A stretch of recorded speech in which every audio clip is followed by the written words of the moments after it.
पति से पहले पत्नी की मृत्यु क्यों होती है? गरुड़ पुराण का रहस्य। जय श्री हरि विष्णु। मित्रों, प्रिय श्रोताओं, गरुड़ पुराण में एक अत्यंत गढ़ और भावपूर्ण सिद्धांत का वर्णन मिलता है, जिसमें नारी के मोक्ष का मार्ग उसके वैवाहिक संबंध से जुड़ा हुआ बताया गया है। इस ग्रंथ के अनुसार यदि किसी स्त्री के देह त्याग के पश्चात उसका पति उसके अंतिम दर्शन करता है, तो उस आत्मा को उच्च लोकों की प्राप्ति शीघ्र हो जाती है। इसे भगवत धाम की ओर प्रस्थान माना गया है। इस गहन रहस्य को भगवान शिव ने एक दिव्य प्रसंग के माध्यम से माता पार्वती को समझाया था, जो जीवन, मृत्यु और आत्मा के सूक्ष्म सत्य को उजागर करता है। प्राचीन समय की बात है। कैलाश पर्वत की शांत और दिव्य वादियों में एक दिन माता पार्वती गहरे विचारों में लीन बैठी थी। उनके चेहरे पर गंभीरता और जिज्ञासा का अद्भुत संगम दिखाई दे रहा था, मानो उनके मन में कोई गढ़ प्रश्न बार बार उठ रहा हो।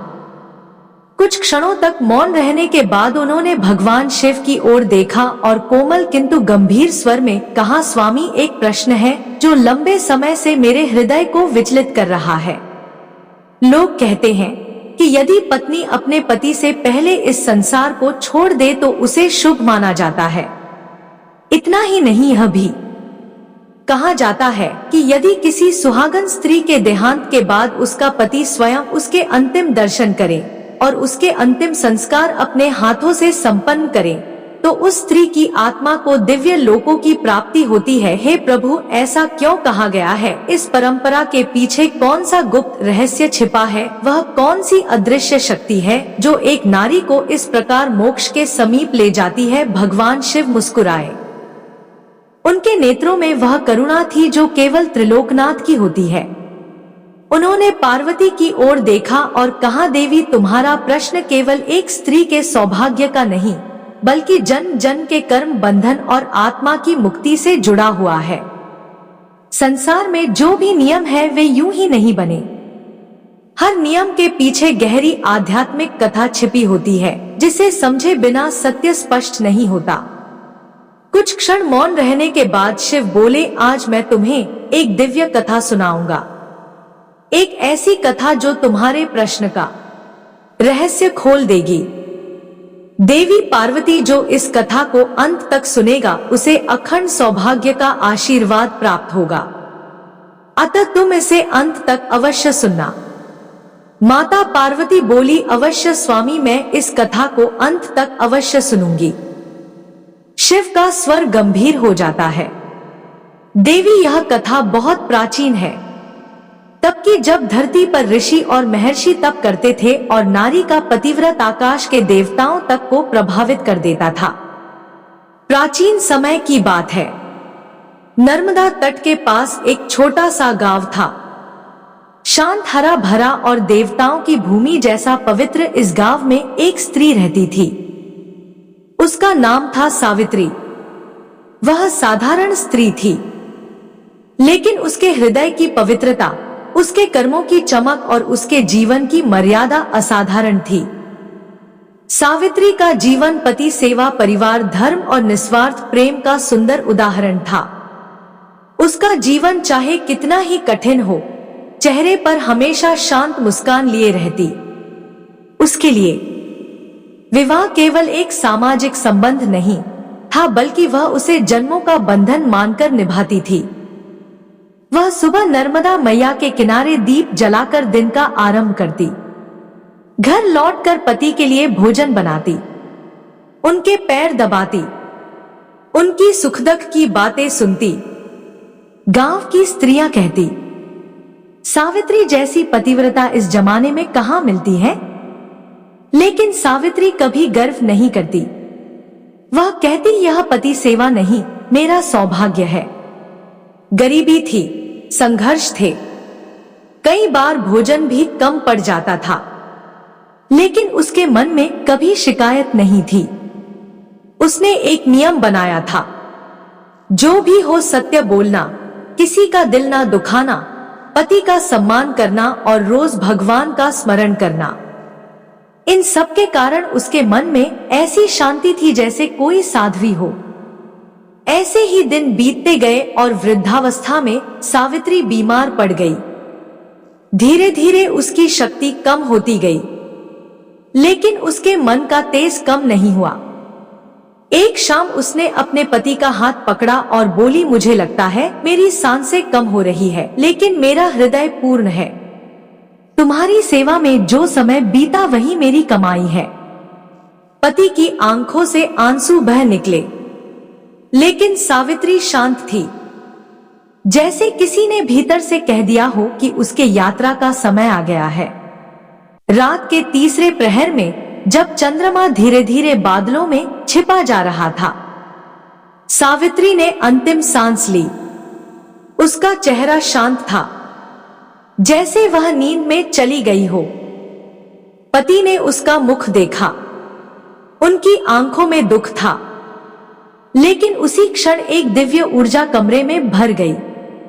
उसी पल दूर कहीं अदृश्य लोक में उसके कर्मों का एक द्वार खुला। वह द्वार जिसे नर्मदा पुराण में सुमंगली द्वार कहा गया है, एक ऐसा मार्ग जो केवल पतिव्रता स्त्रियों के लिए खुलता है। जैसे ही सावित्री ने शरीर छोड़ा, उसने खुद को एक नवीन रूप में पाया। अब वह सूक्ष्म देह में थी, हल्की चमकती हुई, जैसे किसी ने सोने पर चंद्रमा का उजाला बिखेर दिया हो। उसे अब कोई दर्द नहीं था, ना बीमारी, ना तनाव, ना भय। वह ऊपर उठ रही थी, धीरे धीरे, जैसे कोई फूल हवा में तैरता हो। उसने नीचे देखा, उसका मृत शरीर शांत पड़ा था और आसपास शोक में डूबा परिवार था, लेकिन उसकी आत्मा के भीतर एक अलग ही अनुभूति थी, मुक्ति की, शांति की, एक रहस्यमय प्रकाश की। आसमान में दूर से यमदूत प्रकट होते हैं, काले वस्त्र, तेज स्वर, भयानक रूप, लेकिन सावित्री की ओर देखते ही वे पीछे हट जाते हैं। क्यों? क्योंकि नर्मदा पुराण और गरुड़ पुराण में यह नियम है, पतिव्रता सुहागन स्त्री की आत्मा को यमदूत नहीं छू सकते। उनके स्थान पर सुनहरी आभा से घिरे देवदूत प्रकट होते हैं। उनके हाथों में दिव्य पुष्प है, कदमों में प्रकाश की रेखाएं। देवदूत एक साथ कहते हैं, सावित्री, तेरे पवित्र कर्मों ने तेरे मार्ग को पहले ही निर्धारित कर दिया है। तुझे स्वर्ग के मार्ग पर ले चलने का आदेश मिला है। स्वर्ग लोक की यात्रा में अनेक दिव्य लोक मार्ग में आए, जहां से सावित्री की आत्मा देवदूतों के साथ गुजरी, जिनमें सबसे पहला लोक था पुष्प वाटिका लोक। सावित्री जैसे ही प्रकाश के उस द्वार से आगे बढ़ी, उसके सामने एक ऐसा दृश्य खुल गया जिसे देखने के लिए स्वयं देवता भी तरसते हैं। वहां एक अद्भुत बाग था, परंतु यह बाग धरती जैसा नहीं था। यहाँ फूल मिट्टी में नहीं खिलते थे, बल्कि हवा में तैरते, झूमते और अपनी दिव्य सुगंध को चारों ओर फैलाते थे। जैसे हवा ही उनका आधार हो और प्रकाश ही उनका जीवन है। जिस दिशा में नजर जाती वहां रंगों का समुद्र बह रहा था, नीले, गुलाबी, स्वर्णिम और कुछ ऐसे रंग जो उसने कभी पृथ्वी पर नहीं देखे थे। इस लोक की हवा में ऐसी मधुर सुगंध थी कि हर सांस मन के भीतर छिपी सारी पीड़ा को घोलकर शांति में बदल देती थी। जैसे जैसे सावित्री आगे बढ़ती, उसके पवित्र कर्मों का प्रभाव उसके मार्ग पर दिखाई देता। उसके चरण पड़ते ही कमल के फूल स्वतः प्रकट हो जाते, मानो प्रकृति स्वयं उसके स्वागत में पथ सजाती हो। उसके भीतर एक अद्भुत हल्कापन उत्पन्न होने लगा, जैसे अनेक जन्मों का बोझ धीरे धीरे उतर रहा हो। यह वही स्थान था जहां वे आत्माएं आती है, जिन्होंने अपने जीवन में सत्य, शांति, करुणा, त्याग और सेवा को सर्वोच्च माना हो। यहाँ प्रवेश पाना ही यह सिद्ध करता है कि आत्मा ने भारी पापों का भार नहीं ढोया था। सावित्री के साथ चल रहे दिव्य देवदूत धीरे से बोले, इस पुष्प वाटिका लोक में केवल उन आत्माओं को स्थान मिलता है जिनके भीतर प्रेम और पवित्रता जीवित होती है। परंतु स्मरण रखना, यह यात्रा का केवल पहला चरण है। तेरे पुण्यों ने इस द्वार को खोला है और आगे के लोग तेरे वास्तविक कर्मों के अनुसार खुलेंगे। अभी तो तुझे इससे भी ऊंचे लोकों की अनुभूति करनी है, जहां आत्मा अपने वास्तविक स्वरूप के और अधिक निकट पहुंचती है। देवदूतों की वाणी सुनकर सावित्री का मन श्रद्धा से भर गया। उसे पहली बार अनुभव हुआ कि मृत्यु अंत नहीं, बल्कि आत्मा की एक दिव्य यात्रा की शुरुआत है। दूसरा लोक, धर्म कर्म का दर्पण। पुष्प वाटिका लोक की दिव्य यात्रा के बाद सावित्री एक उज्ज्वल प्रकाश से भरे मार्ग पर आगे बढ़ी। धीरे धीरे उसके सामने एक विशाल चमकते हुए भवन का दृश्य उभरा, मानो प्रकाश से निर्मित कोई महल हो, जिसके द्वार स्वयं पवित्रता के प्रतीक प्रतीत होते थे। जब वह भीतर प्रवेश करती है तो वहां एक विशाल दिव्य दर्पण रखा हुआ दिखाई देता है, जो ना साधारण कांच का था और ना ही किसी लौकिक वस्तु जैसा।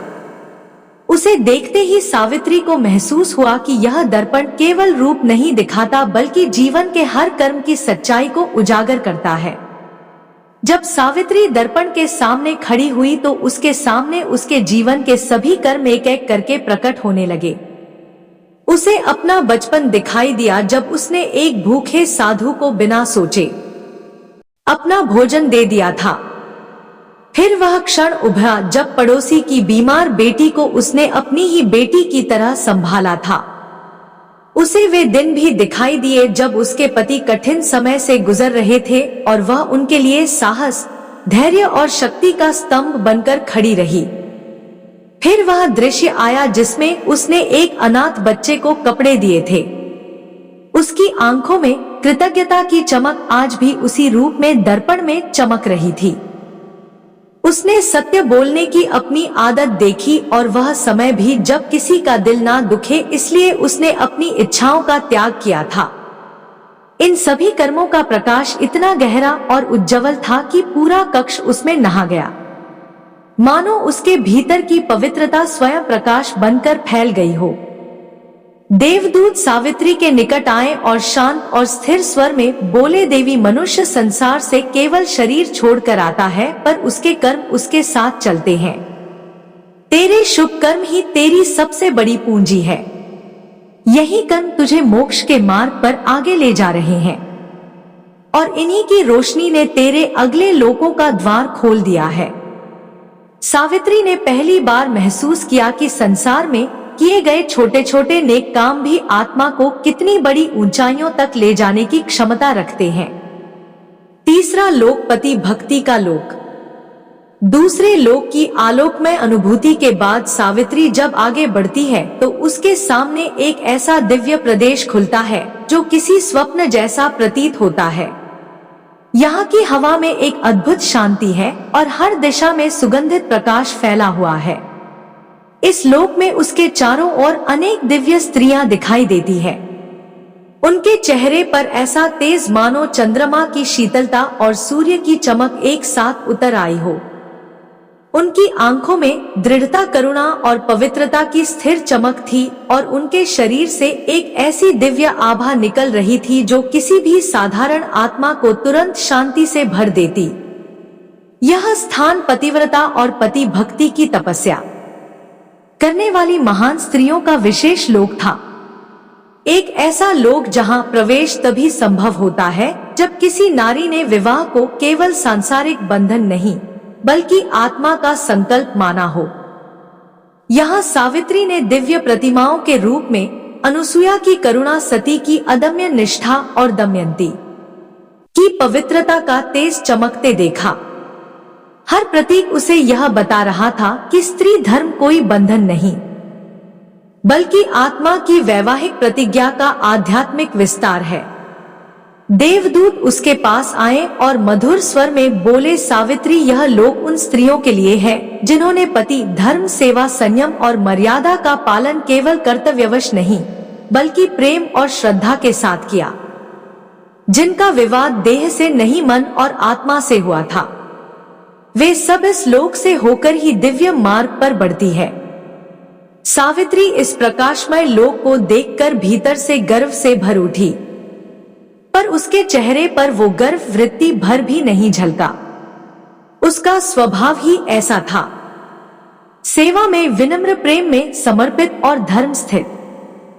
उसे लगा जैसे इस लोक की ऊर्जा उसकी आत्मा में समा रही हो और उसे और अधिक पवित्र बना रही हो। चौथा लोक, अखंड सौभाग्य लोक। इस दिव्य यात्रा के अगले चरण में सावित्री एक ऐसे लोक में पहुंचती है जहां प्रवेश करते ही उसके सामने एक विशाल स्वर्णिम द्वार स्वयं खुल जाता है।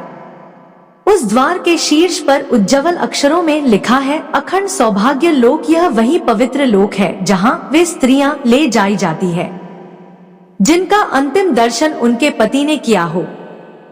जैसे ही वह भीतर प्रवेश करती है, पूरा लोक एक अलौकिक प्रकाश से भर उठता है, मानो सौभाग्य स्वयं ज्योति बनकर चमक रहा हो। गरुड़ पुराण का वह शाश्वत विधान यहाँ प्रत्यक्ष रूप में अनुभव होता है। जिस नारी का मृत शरीर पति देख ले, वह नारी सीधे देवत्व को प्राप्त होती है, क्योंकि पति पत्नी का जो गहरा कर्म बंधन जन्मों तक चलता है वह मृत्यु के अंतिम क्षण में पूर्ण होता है, और यह पूर्णता नारी के लिए मोक्ष का द्वार खोल देती है। सावित्री को स्मरण आता है कि जब उसके पति ने उसके मृत मुख का दर्शन किया था, उसी क्षण उसकी आत्मा के लिए यह उज्ज्वल लोक निर्धारित हो गया था, और आज वह उसी मोक्ष द्वार में खड़ी है। फिर वह पहुंचती है पांचवें लोक, जो था स्वर्ग का प्रकाश लोक। अखंड सौभाग्य लोक से आगे बढ़ते ही सावित्री के सामने का मार्ग पहले से कहीं अधिक उजला हो जाता है। जैसे जैसे वह आगे बढ़ती है, आकाश स्वयं सुनहरे प्रकाश से भरने लगता है, मानो सूर्योदय का तेज चारों दिशाओं में एक साथ फैल गया हो। दूर कहीं से वीणा की अत्यंत कोमल और मधुर धुन सुनाई देती है, और उसके साथ एक ऐसी दिव्य सुगंध हवा में फैलती है जिसे ना फूलों से मिलाया जा सकता है, ना किसी लौकिक सुगंध से। यह सुगंध आत्मा को भीतर तक शांति से भर देती है। तभी देवदूत उसके समीप आकर कहते हैं, सावित्री, अब तू स्वर्ग लोक के द्वार पर है। तेरे जीवन के पाप इस यात्रा में समाप्त हो चुके हैं, और तेरे संचित पुण्य अब पूर्ण फल देने को तैयार है। तुझे इस प्रकाश लोक में प्रवेश का अधिकार प्राप्त हो चुका है। सावित्री की दृष्टि एक विशाल दिव्य सीढ़ी की ओर जाती है, एक ऐसी सीढ़ी जहां हर पायदान से शुद्ध प्रकाश की धार बह रही होती है। यह कोई साधारण मार्ग नहीं था, यह स्वर्ग के उच्च लोकों की ओर उन्नति का पथ था। सावित्री धीरे धीरे सीढ़ियां चढ़ने लगती है। हर कदम के साथ उसका शरीर अत्यंत हल्का होता जाता है, जैसे अब उसके भीतर किसी बोझ का अस्तित्व ही नहीं रहा। उसके प्रत्येक कदम में एक दिव्यता, एक अलौकिक आनंद था, मानो उसकी आत्मा अपने वास्तविक घर की ओर लौट रही हो। स्वर्ग लोक में प्रवेश और स्वर्ग लोक का अद्भुत दृश्य जैसे ही सावित्री ने प्रकाशमय सीढ़ियों को पार किया, उसके सामने स्वर्ग का अनुपम सौंदर्य प्रकट हो गया। वहां प्रवेश करते ही उसने सबसे पहले कल्प वृक्षों को देखा, ऐसे दिव्य वृक्ष जो इच्छा करते ही मनोवांछित फल देते थे और जिनकी शाखाओं से सुनहरी रोशनी झड़ती थी। दूर तक देवतुल्य गंधर्व अपनी मधुर वाणी में संगीत गा रहे थे। उनकी धुनों में ऐसा सम्मोहन था कि आत्मा का हर कण आनंद से झूम उठे। आकाश में रंग बिरंगे प्रकाश कण तैर रहे थे, मानो इंद्रधनुष स्वयं तरल होकर हवा में बह रहा हो। वहां की धरती किसी साधारण भूमि जैसी नहीं थी, उस पर सुनहरे फूलों का कोमल कालीन बिछा था, जो हर कदम पर मधुर ध्वनि करता था। पूरे वातावरण में ऐसी शांति और मधुरता थी कि मन को लगता था जैसे वह आनंद के समुद्र में डूब रहा हो। कुछ ही क्षणों में दिव्य रूप वाली देवांगनाएं उसके स्वागत के लिए आगे आई। उनके हाथों में पुष्पमालाएं थी, उनकी मुस्कान में करुणा थी, और उनकी उपस्थिति में स्वर्ग की दिव्य ऊर्जा व्याप्त थी। यहाँ ना कोई दुख था, ना बीमारी, ना भय, ना समय की कोई सीमा, बस आनंद, प्रकाश और पवित्रता का अनंत प्रवाह था। देवदूत सावित्री के समीप आकर मधुर स्वर में बोले, सावित्री, यहीं से तेरी नई यात्रा आरंभ होती है। यह लोक इसलिए तुझे प्राप्त हुआ है क्योंकि तूने पृथ्वी पर धर्म, सत्य, सेवा और प्रेम को अपने जीवन का आधार बनाया। तेरे कर्मों का फल अब तेरे सामने स्वर्ग रूप में खड़ा है। यहां से तुझे और भी उच्च लोकों की अनुभूति प्राप्त होगी। सावित्री ने पहली बार महसूस किया कि पुण्य का वास्तविक प्रतिफल कितना दिव्य होता है और आत्मा के लिए यह स्वर्गीय प्रवेश कोई अंत नहीं बल्कि प्रकाश की नई शुरुआत है। कथा का अंत करते हुए भगवान शिव माता पार्वती से बोले, सावित्री की आत्मा को उच्च लोक इसलिए प्राप्त हुए क्योंकि उसने पतिव्रता धर्म निभाया, सत्य का पालन किया, करुणा दिखाई, पति की सेवा की अहंकार नहीं किया, घर को मंदिर की तरह माना। अंतिम समय में पति ने उसका मुख देखा और वही क्षण था जिसने उसके मोक्ष का द्वार खोला। इस प्रकार नर्मदा पुराण और गरुड़ पुराण में कहा गया है, सुहागन और पतिव्रता स्त्री का जीवन जितना पवित्र होता है उसकी मृत्यु उससे भी अधिक पवित्र और दिव्य होती है। आपको हमारी वीडियो पसंद आई हो तो हमारे चैनल को लाइक और सब्सक्राइब करें। कमेंट बॉक्स में जय श्री कृष्ण अवश्य लिखें। राधे राधे।